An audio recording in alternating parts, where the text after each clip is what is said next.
Ibinaba pa ng COMELEC ang threshold sa pag-shade ng balota sa eleksyon 2025. Ibig sabihin po niyan, basta't umabot sa 15% ng kabuang bilog ang i-shade ninyo sa balota, babasahin pa rin ng makina ang inyong mga boto.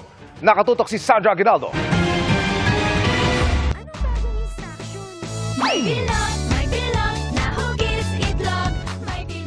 Ilang automated elections na ring tinuturuan ang mga botante sa tamang pag-shade ng balota. Sa mga nakaraang eleksyon kasi, kung kulang ang pagkaka-shade, posibleng di mabasa ng makina at hindi mabilang ang boto. Pero para sa eleksyon 2025, inaprubahan na ng COMELEC and Bank na iset ang mga makina na basahin ang mga bilog kahit na 15% shaded lang. Ibig sabihin, bibilangin na ang botong yan. Kung ano yung kagustuhan ng botante, yun dapat ang masusunod.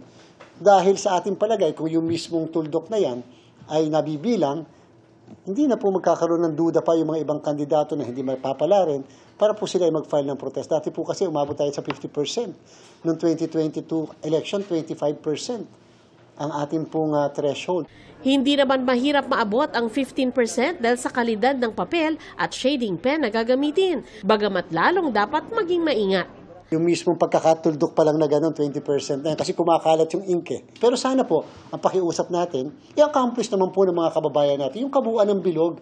Paalala ng COMELEC para huwag magkamali sa inyong isa-shade sa balota, maghanda na ng listahan ng iboboto. Ang last batch ng mga makinang magbabasa ng balota nakasakay na sa truck papunta sa Busan Port sa Korea para i-deliver sa Pilipinas.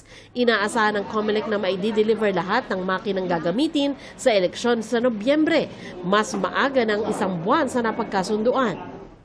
Nakatakda namang hilingin ng COMELEC sa Tarlac Regional Trial Court na mailipat sa Metro Manila ang pagdinig sa kasong material misrepresentation na isinampa nila laban kay dismissed Banban Mayor Alice Guo para matiyak ang seguridad ng mga witness at iba pang dadalo.